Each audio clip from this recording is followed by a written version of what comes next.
Graça e paz, amados irmãos, queridos amigos. Estamos de volta com o nosso estudo sobre homilética, ciência e arte da pregação bíblica e apresentaremos mais um exemplo de sermão temático, o qual nós estamos estudando desde o vídeo de número 17. Bem, neste vídeo em especial, traremos aqui um assunto que é o conhecimento de Cristo e nós apresentaremos o exemplo do sermão temático com o seguinte tema: resultados do conhecimento de Cristo. Então fique conosco e nos acompanhe em mais esta aula.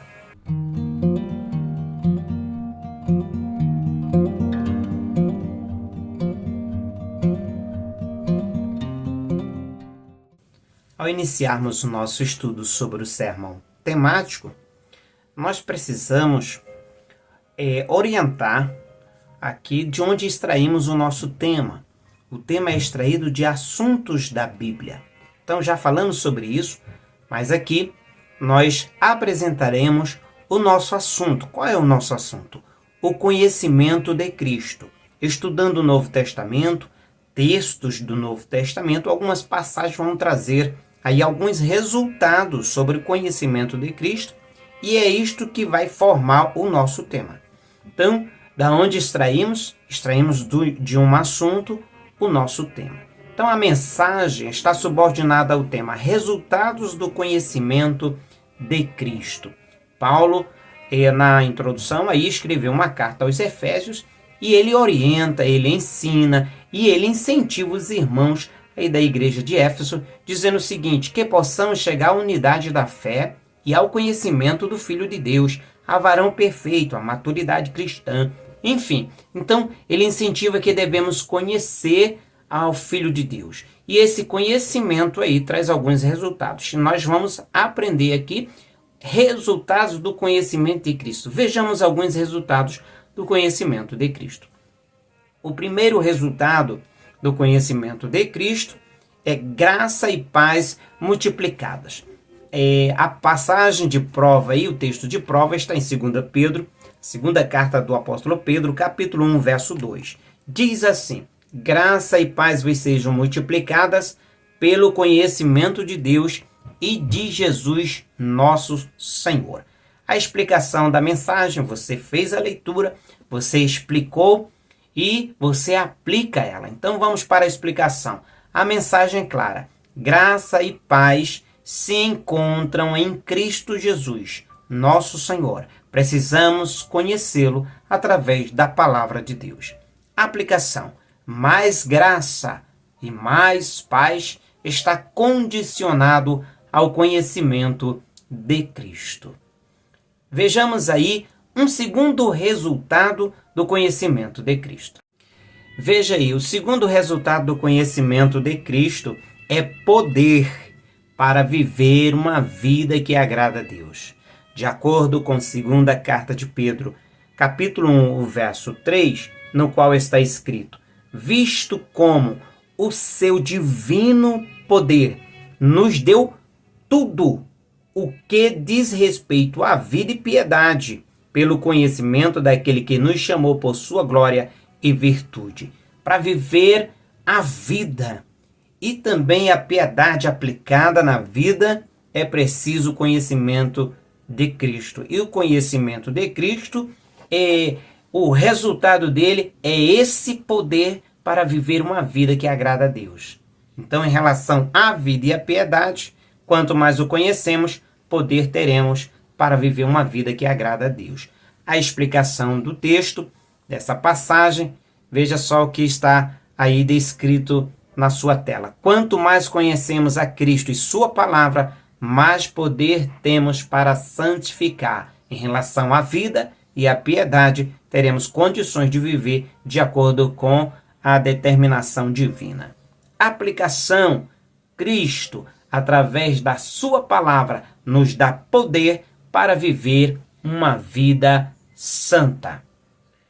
O terceiro resultado do conhecimento de Cristo é livramento da corrupção do mundo.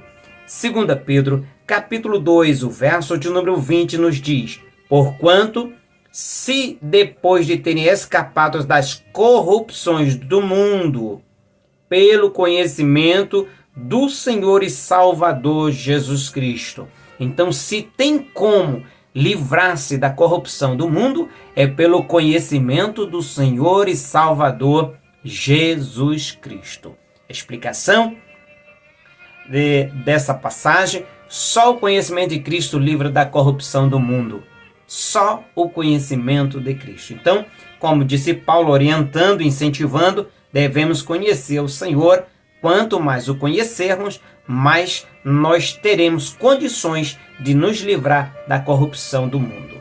Aplicação: o caminho da liberdade é conhecer mais a Cristo e sua palavra. Quer ser liberto, né?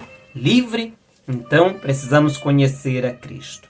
O quarto resultado do conhecimento de Cristo é viver com satisfação pela grandeza desse conhecimento de Cristo. De acordo com Filipenses, capítulo de número 3 e o versículo de número 8. Paulo, ele deixa-nos uma palavra para a igreja de Filipos e que nos serve, né? A palavra que Paulo deixou, ela nos traz a seguinte orientação. Filipenses capítulo 3 e o versículo de número 8. Ele diz: e na verdade, tenho também por perda todas as coisas pela excelência do conhecimento de Jesus, meu Senhor. Então nós aprendemos que por causa da excelência do conhecimento de Cristo, todas as demais coisas, Paulo disse, eu considero como perda. Isto é, estou satisfeito com o conhecimento de Cristo. Então, o resultado do conhecimento de Cristo é justamente satisfação pela grandeza desse conhecimento de Cristo. Explicação? Olha, veja aí. Satisfação em Deus é alcançado pelo conhecimento de Cristo. Quanto mais você conhece Cristo através da palavra de Deus, mais satisfeito em Deus, mais satisfeito neste conhecimento, essa excelência de conhecimento, você vai viver. A aplicação: o conhecimento de Cristo nos satisfaz plenamente. Vejamos aí um quinto resultado do conhecimento de Cristo. O quinto resultado do conhecimento de Cristo é vida eterna. É impressionante esse resultado do conhecimento de Cristo. Se alguém quer ter vida eterna, se alguém quer um dia morar com Deus, viver com Deus eternamente, precisa conhecer a Cristo. Observe o que diz em João, capítulo 17, o versículo de número 3. E a vida eterna é esta. Qual é a vida eterna?